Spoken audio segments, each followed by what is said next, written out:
Good morning. It is Tuesday, the 16th of August 2022. It's still morning, just. It's about 10:30. Early start for me today from home to get here. I am at Dryborough Abbey and revisiting a site I came to in 2020 for the very first time. Lots of big surprises in this abbey, and a lot of interesting things to explore if you've not been here before. I have been here before, so it's just a whistle-stop tour, something peaceful and quiet to start with. But again, the weather's not 100% great. It is a little showery, but certainly better than yesterday's wet weather, which I seemed to run into as I went down south. Anyway, quick explorer of the abbey, and then over to the other side of Scotland, to the southwest. I'm in the southeast at the moment, in the borders. But yes, let's continue this road trip following the 10 sites I've been to in the UK in the last 100 vlogs, in the last 15 years. Welcome to Vlog 100 Part 2.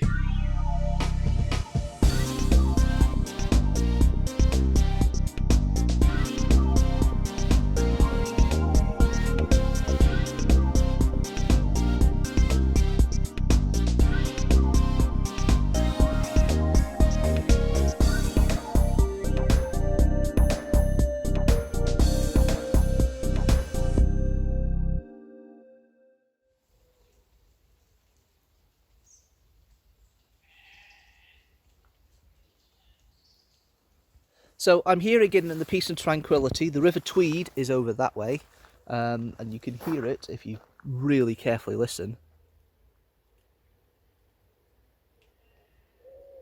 Running quite nicely. You've got sheep in the other direction, bleating away. It is partially closed, the site, at the moment because of stonework maintenance, because they did a big survey of all the stonework in all the sites and closed a lot of it off.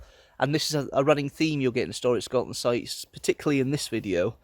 You saw it a little bit yesterday with Dumbarton, but today definitely is a situation where they've closed the stonework off for safety reasons until they do the proper surveys. You can see potentially cracks in some of the stonework here. But when I was here the first time, I think it was actually one of the most tranquil and most impressive places I've been to, and I really enjoyed it. And there was a big surprise here, and that section is still open, but there was a big surprise here when I came here about a couple of the people that are memorialised and buried here in the grounds. And these sort of ruins always have people buried in them, but the particular names this time round really, really stunned me. Graveyard roundabout. Wonder the interesting bit of that, what happens with that. Oh look, there's kind of a war memorial here. Is this where Earl Haig is? Ah! That's interesting. Wow, amazing. There we are, look.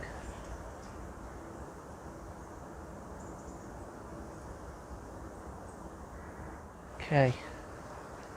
I'm not usually one for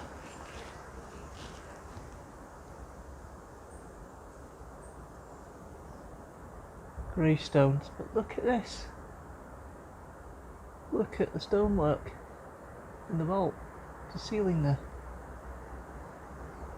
And the fact they've managed to keep windows in here as well will kind of help the elements. I mean, yeah, most of these are memorials where people are buried from the local area, of course. But I didn't realise that Marshal Haig was buried here.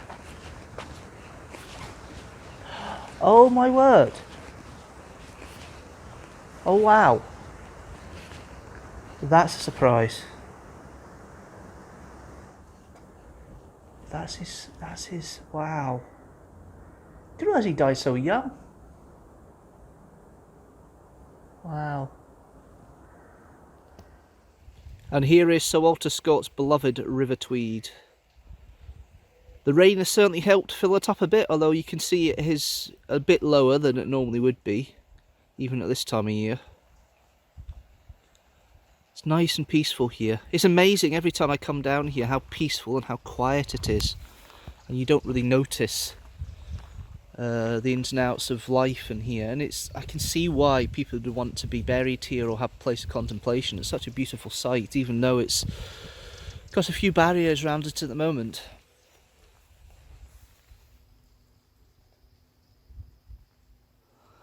I still think it's a stunning abbey, even though you can't get into most of it.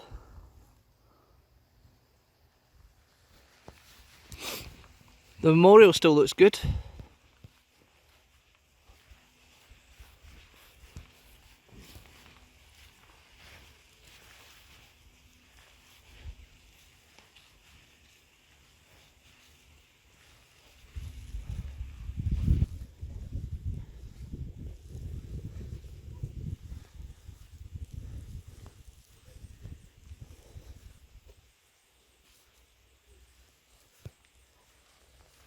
So it's nice to be here because it gives me a different kind of step count to go by today, which is always nice. I'm obsessed with step counts at the moment, trying to get at least 12,500 steps. Haven't done that for the past few days, but you can only but try. It's quite interesting, quite lovely. My hat's all skew with, and I didn't notice at the beginning of the vlog, never mind. But it's nice and peaceful around here, it's nice and quiet, nice place to do a little wander. But yeah, today's travel takes me down to York, and I'm going via 2 properties around the River Nith. One of them will be Caerlaverock Castle, the other one is going to be New Abbey, Cornmill. And I might sneakily put in Sweetheart as well, but regardless, I think it's going to be an interesting vlog and an interesting travel down to my destination for the end of the day. Slept well in my own bed last night, I think is probably the best way of putting it, but I won't get that luxury again until Thursday. So a couple of days away. But it's nice to get away, nice to travel, and apart from traffic issues getting down here, there was like a traffic caterpillar that I got caught up in that was slithering its way down the M8. It took me a good hour longer than I should do because of that, but I'm here, I'm enjoying the sight, I'm enjoying the quiet peace and tranquility, and yeah, let's get a few more current day shots of the Abbey while we're here. The one thing I didn't mention last time was it's got a hotel next door called the Dryburgh Abbey Hotel. Not cheap, but certainly worth it for the quiet and peace that you get in this beautiful site. I know they said it was partially closed, but it really has been closed off. A lot of it you cannot explore. So if you want to explore this before it opens again, you can go to the vlog itself. The link is in the description, but I'm back at the most surprising part of the Abbey, the memorial site of Earl Haig and Sir Walter Scott. Good to see this. Good to see they still put a memorial in every time.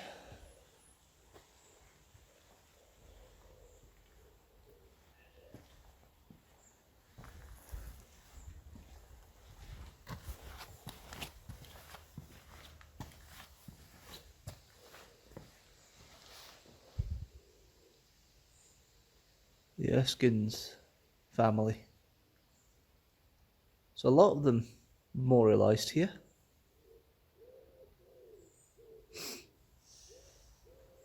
The main attraction is, of course, the tomb of Sir Walter Scott. Here lies the tomb of Sir Walter Scott. Both times I've looked at the sun, but I should be looking at this one. That's his tomb, that's his mausoleum.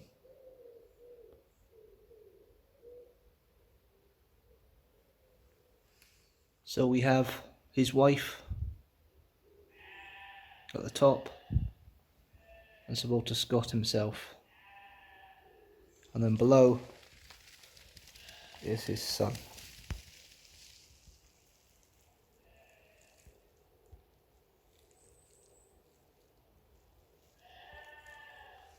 There we are. Site number 1 sorted for today. Now let's go over to Dumfriesshire and the 2 properties either side of the River Nith. First of all, we go to the one that's been the most viewed vlog of them all, Kellavrock Castle. Location number 2 for the second day of 100 vlogs. This is the first time I've actually been at Kellavrock Castle, not in a reenactment capacity, since I did this vlog originally in 2017, February 2017. The original plan for the vlog was to be part of a reenactment thing later in the year, but it happened to be its own standalone thing, which is done very well. It's the most popular vlog that's been created, if I remember correctly. Certainly since 2016, I think it is most popular vlog ever in the 15 years. What's particularly intriguing today is we have some swallows flying rather close proximity in the middle of the field here on the ground. It's like they're hunting for food or something. It's really quite thrilling to see. Have a quick look round, walk round, a few more steps, and then I'll see if I can cross the River Nith to get to New Abbey Corn Mill. And then I have to then travel down for my bed and breakfast check-in in York. They're getting so close and they don't care. It's really intriguing how they're doing that. I've never seen anything like that before. They're obviously hunting for bugs and that. The fact they're so close to the ground is just amazing.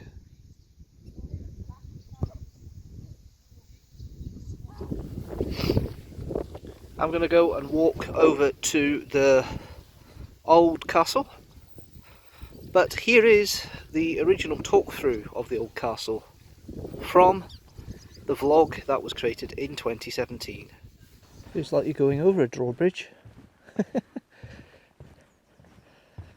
There we are, onto the site of the original castle. So they've excavated this, as you can probably see, with the layout of where everything is. Apparently it's not always been here when the site's been available. They've done it more recently. But here we are. We're standing in the Great Hall, as you can see there. Quite an interesting little hallway. I take it these pillars here would have been supporting a roof structure that goes up into the sky. And then we go into the next wee chamber here, which is one of the corner towers. So you've got the corner tower here, and it would have, gone up. And then over into this one here, another chamber. Not quite sure where we are here because it's not really that clearly marked. I'm useless anyway when it comes to this sort of thing. And then we have here the chamber block. So basically this is where all the bedrooms would have been. A couple of stories high, I would think. Smallish site, maybe? Smallish site. It doesn't seem too bad. And then there we are. Basically it's down a 4-stair leading up to the first floor of the chamber block. So it would have been a bedroom that had gone up a little higher, and it would have gone up a little bit. So yeah, and then covered passage. So this would have been a passage. This bit here would have been a passage linking to other parts of the castle. So this is the courtyard bit here. This grassy area round here, and it's it's a small site, but it's quite well defended, considering. The sea level would have been higher. It would have been directly on the Solway Firth at this point, going to the river, the River Nith Delta. It would have been there, and it would have been quite a interesting site to be. And apparently, when they did the excavations of this, it happened to be one of the first stone castles in Scotland that was built. And it was built about 1220 by Sir John Maxwell, the Warden of the Marshes. So this is the template for the bigger castle and the grand site that you see further down the complex. Here we are, the first Kellavrock Castle. just exactly as it was laid out and walked through the last time. I'm not going to do it this time. I'll just sort of get to the end of the bridge here to show how it looks 5 years later. Not much different.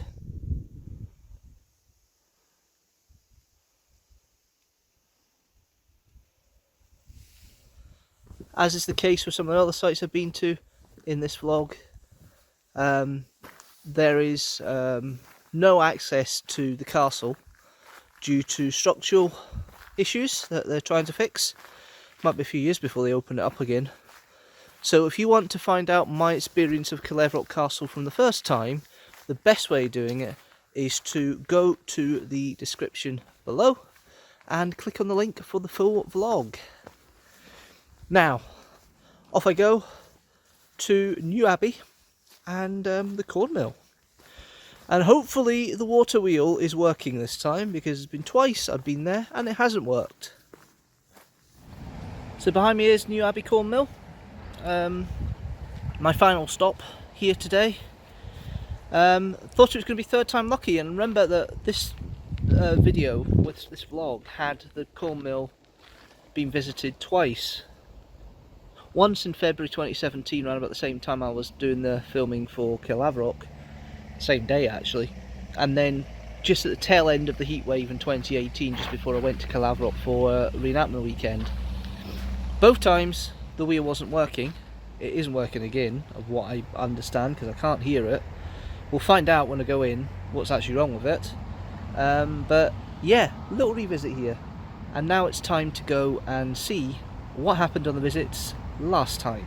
So I'm sitting up here at the top floor of the mill, and it's quite a small place, and it's not working today. It doesn't work in the winter. Apparently, it only works between April and September. And what they do is basically they have a kiln downstairs where they bring the grain in, they dry it through a kiln for a few days, and then they start processing it through the top here, through hoppers into the stones, and one stone takes the husk away, one stone mills it down, and that's a process that happens over a couple of days.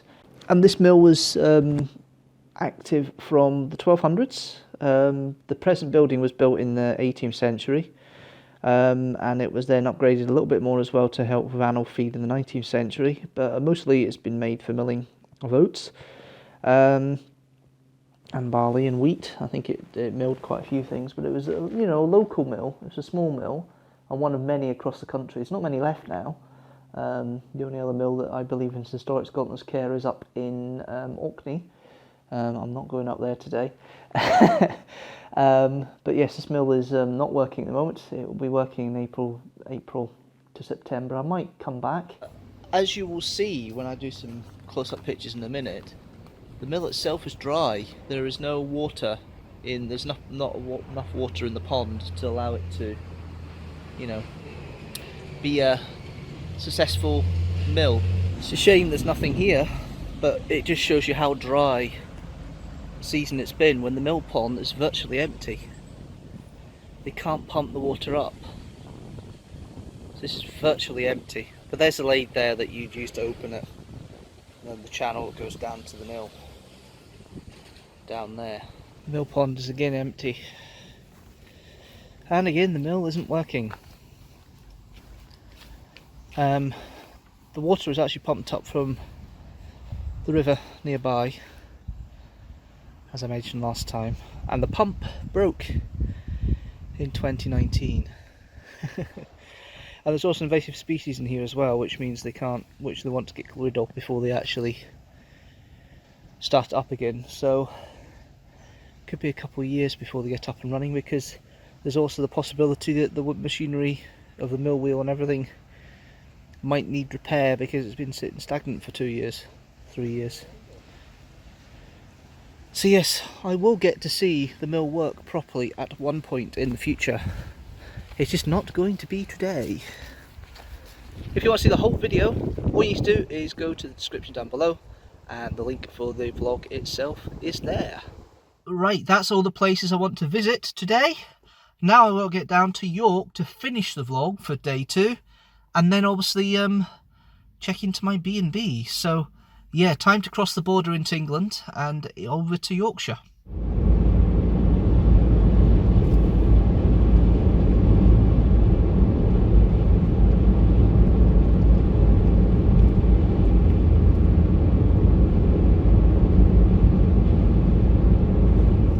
And there you have it. I have finished my drive to York. I've just checked into the guest house, and it's where I start day 3. But this is the end of day 2. Thank you guys for watching as always. If you like this video, don't forget to like it and share it with hashtag teamstructor. Don't forget to hit that subscribe button and the notifications bell so you know when a new video comes out. General rule, new video every Sunday at 4 PM GMT. I'm back next week with part 3 of the 100th vlog, and we start right here in York. Till next time guys, thanks for watching. See you later.